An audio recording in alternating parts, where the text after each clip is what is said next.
Bueno, amigos, estamos ahora en comunicación con una querida argentina que hace ya más de 30 años vive en Francia. Se llama Liz Liz. Marote, perdón, me equivoqué, Liz Marote, y está desempeñando un trabajo, digamos, en la primera línea. Ella está al frente de una clínica, digamos, de rehabilitación cardiovascular que fue puesta a disposición para el tratamiento de esta pandemia del COVID-19. Te damos la bienvenida, te saludamos con mucho afecto, Liz, y valoramos ya de antemano lo que conversemos y toda tu actividad. ¿Cómo está la situación en este momento en Francia, particularmente en París? Mm. Bueno, la situación es muy complicada, digamos, es muy complicada porque primero Francia no estaba estructurada de un punto de vista sanitario para hacer frente a esta pandemia. Ajá, Te explico. Hay muchos elementos, bueno, yo ustedes pienso que en Argentina también lo sabemos, de un virus que corre muy rápido, que es invisible, que llega a todos lados muy silenciosamente y que puede tener consecuencias muy severas, muy graves. Entonces produce lo que se llama una situación de estrés respiratoria que necesita cuidados muy especiales, lo que se llama acá la reanimación. Entonces, Francia, por ejemplo, antes de esta crisis, tenía 5.000 camas de reanimación en todo el país. ajá. Hoy por hoy, para darles una idea, tenemos casi 7.000, porque bajó un poquito en estos días, de personas en estado de reanimación. La Ujú. reanimación sería una terapia intensiva De las que nosotros conocemos. de las que ustedes conocen, con respiradores, con personas que están en una situación entre la vida y la muerte, que necesitan, lo más corriente es que los pongan en un coma, digamos, en un coma artificial para poder entubarlos y poder mantenerlos en un estado de acompañamiento respiratorio. Sí. Entonces, cuando uno se da cuenta ya de las diferencias de base, te das cuenta que el sistema está extremadamente tendido, es decir, que la afluencia de enfermos depasa largamente mucho la capacidad de recibir y poder curar esas personas o acompañarlas. Liz, Entonces, te interrumpo y te hago una sí. pregunta para ver un poco cómo era el contexto previo. Esto, por supuesto, que supera todo sistema sanitario, pero en sí la base era buena del sistema sanitario público, la salud pública, la salud privada en Francia, previo a esto. Eh, digamos que estábamos asistiendo a una situación muy particular en Francia, en donde desde hace más o menos 15 años había una reducción digamos, del sistema debido a financiamientos que eran cada vez más escasos. Sí. El sistema francés es un sistema de seguridad social, de asistencia pública, igual que tiene una importancia y como diría, que es accesible con Ajá. respecto a otro. Ujú. Se desarrolla mucho en paralelo la asistencia privada, Ujú. pagada, Sí, sí. pero todavía tenemos un sistema que comparado con otros países es muy bueno. Sin embargo, estábamos en esa fase en la cual estábamos perdiendo esta capacidad. Inclusive hablábamos desde hace unos años de la crisis del sistema sanitario. Claro. Y esto llega en ese momento, donde viene a interrogar un montón de cosas, de modos, de funcionamientos. Claro. ¿Mm? Y rápidamente se han puesto, digamos, a trabajar en esto que es la emergencia, la urgencia Claro, absoluta. exactamente. Lo que pasó es de que el sistema, sabiéndose limitado, aunque sea de alguna manera bastante bueno, sabíamos que rápidamente que la epidemia podía causar una tensión mucho más importante que la capacidad de recibir todos justamente estos enfermos. Entonces hubo una decisión ya en principios de marzo, porque empezamos a organizarnos realmente el 3 o el 4 de marzo, y se decidió, digamos, el gobierno nos pidió que desprogramáramos todo lo que no era acto urgente, sí, sí. y que nos preparáramos, que eso es lo que se llama el plan blanco de hospitales. Y entonces, por ejemplo, yo que soy, que dirijo una clínica, es un hospital público, privado, digamos, pero sin fines de lucro, exactamente. Es el equivalente de una ONG, claro, fundación. Una fundación, claro. Exactamente.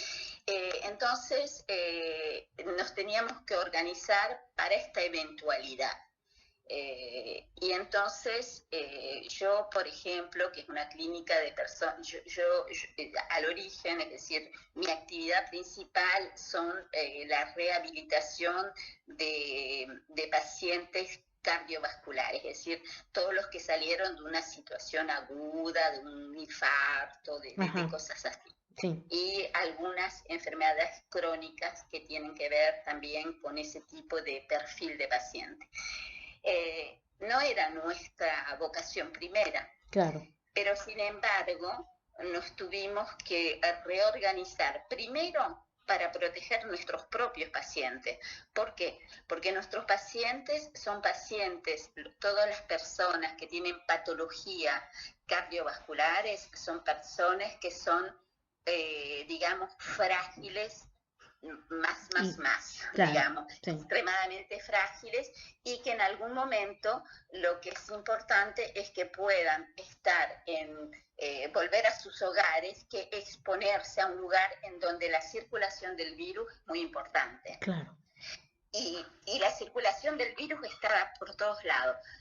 Yo particularmente habito en una región a 60 kilómetros al norte de París, sí, donde fue el primer foco. El caso cero.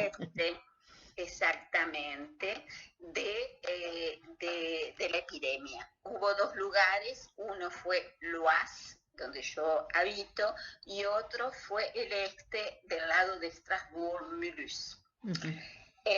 Entonces estuvimos concernidos, estuvimos, digamos, solicitados por todo esto una semana o 10 días antes que Francia en general, que las otras regiones. Claro. Entonces, eso nos llevó a tener que reorganizarnos, desprogramar todas nuestras actividades, proteger nuestros pacientes. Entonces, por ejemplo, todo lo que eran pacientes ambulatorios, nosotros tenemos toda una unidad ambulatoria importante de como 60 pacientes, las tuvimos que suspender. Claro. Y crear una organización que sea capaz de recibir estos enfermos que en partenariado, no sé cómo se dice, pero en relación con el hospital principal de la región, creamos como una filial, como una pasarela, claro, para poder recibir los pacientes que salían de reanimación, es decir, los más graves. Claro. Y creamos una pequeña unidad para recibir esos pacientes que acompañábamos, digamos, hasta que estén en capacidad de poder volver a sus hogares. Liz, te interrumpo, te quiero preguntar, vos percibiste, porque bueno, nosotros estamos permanentemente mirando el espejo de Europa, sobre todo, ¿vos percibiste que la reacción fue rápida, que las autoridades rápidamente, las autoridades sanitarias, ¿no? El Poder Ejecutivo rápidamente tomó conocimiento de la gravedad de la situación y rápidamente se pusieron a trabajar, o hubo especulaciones como ocurrió en otros países como, no sé, como Inglaterra, por ejemplo? Es decir, ¿fue rápida la reacción? Fue menos especulativa que en otros países, pero no tan rápida como fue en Argentina. Yo creo que en Argentina, es más, empezamos casi la cuarentena general, no hablo de mi región, que empezamos unos días antes, Sí. una semana, 10 días antes, pero porque yo creo que en el fondo no hubo lo que acá se llama una prise de conciencia, es decir, Claro. la conciencia de la importancia No hubo del tiempo, problema. no hubo tiempo. No, no. Entonces, digamos que, por ejemplo, la cuarentena, que fue es una de las armas para, digamos, eso no es lo que nos va a curar, proteger, claro.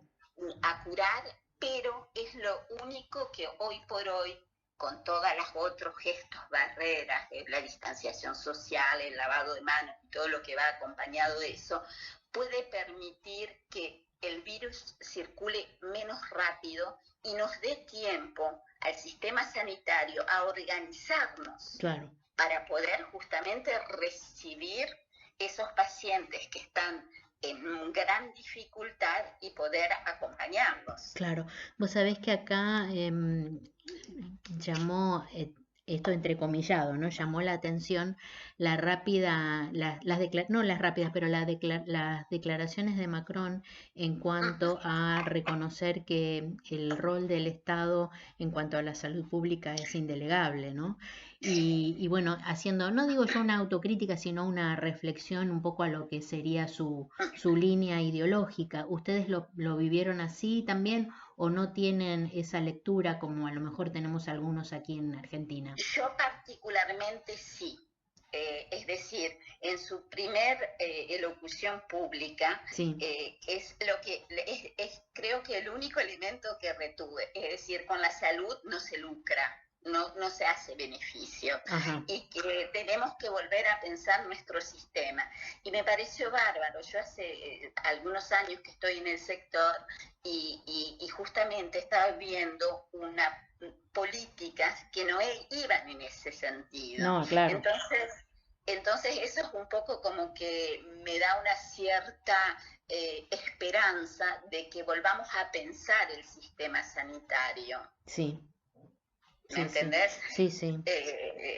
Y bueno, ahora estamos viviendo la crisis, digamos, el balance y los enseñamientos los vamos a tirar después. Seguro, sí. Espero que eso que dijo, que me parece que tiene un peso importante, que es algo fundamental, digamos, en una sociedad, después sea seguido de hechos. Bueno, yo me animo a emitir no sé, una opinión, ¿no? Una esperanza. Probablemente los procesos previos que se estaban viviendo ya en Francia, en toda Francia, vayan a reforzar estas palabras espontáneas de Macron, ¿no? Es decir, y si se olvidaran, yo creo que habrá un recordatorio contundente, esperamos, ¿no? Como esperamos en todas partes.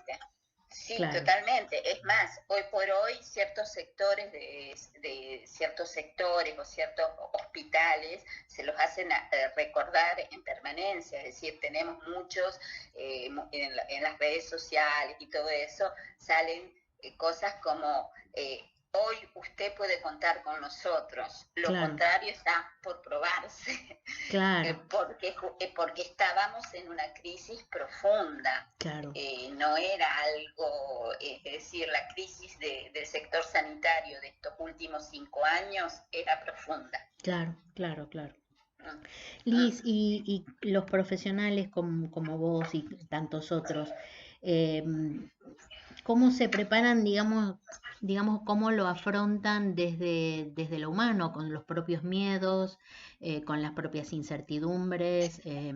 ¿Cómo ves vos que está el espíritu de tus colegas, en general de todo el ámbito de Sí, los profesionales de salud? ¿Cómo está esa moral? mira,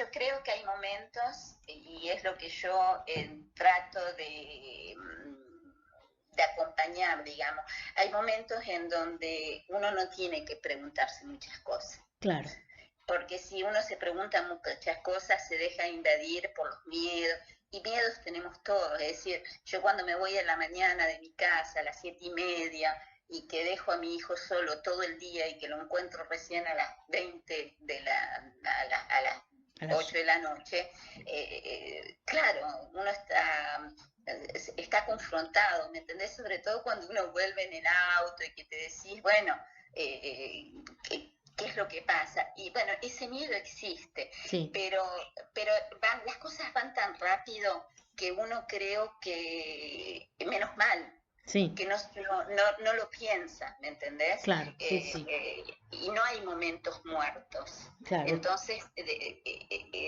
pero esa angustia existe y hay una angustia que fue muy particular y que nos consumió muchísima energía, que es la angustia, y creo que en la Argentina están viviendo lo mismo, de los insumos, es decir, de la Sí, protección. sí, sí, sí. Bueno, Eh, como vos sabrás, bien sabrás, Liz, porque yo sé que tenés un contacto fluido con tu familia acá en Argentina.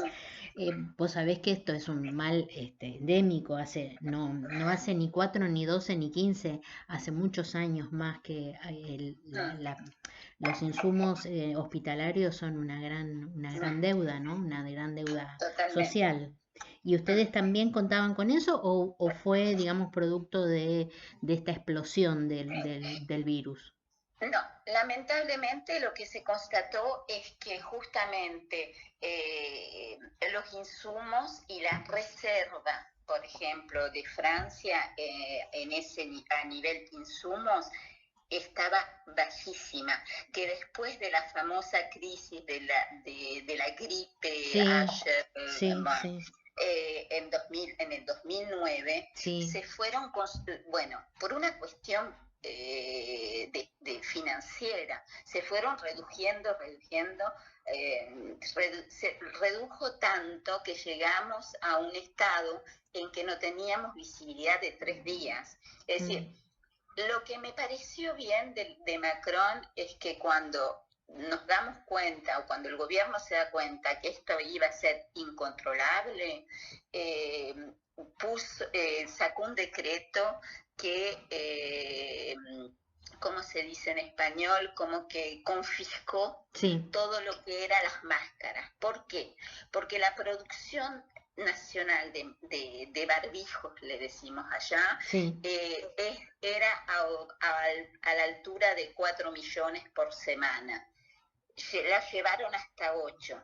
Necesitábamos 14. Uh, ¿Me claro, entendés? sí, Entonces, claro, los insumos, vos sabés que pasábamos días nosotros en el hospital, cuando surge todo eso, ahí lo que yo ya te dije, hablamos del plan PLON, que es un plan de organización y que asegura la continuidad de los establecimientos y eh, que genera, digamos, una reunión, una célula de crisis en la que se debaten todos los problemas día a día, hora a hora, claro, casi, claro, claro, ¿entendés? claro. Y a veces estaba monopolizado, estábamos, como digamos, pasábamos horas a contar los insumos para ver qué organización nos permitía de proteger nuestro personal mejor Ujú. y que tomen menos riesgos. Claro, sí, sí. Sí, realmente dramático. Y completamente. Te escucho y aparte te escucho como alguien que está en la primera línea, ¿no? Y adquiere otra dimensión esto que vos nos estás contando. Liz, te Y sí, propongo que hagamos una pausa y vamos a escuchar un tema que estoy segura te va a encantar, un tema de perfecto. Mercedes Sosa y Fito Páez. Yo vengo a ofrecer mi corazón. ¿Qué te parece? Hermoso. Bueno, hacemos una pequeña pausa y volvemos con Liz Marote. Perfecto.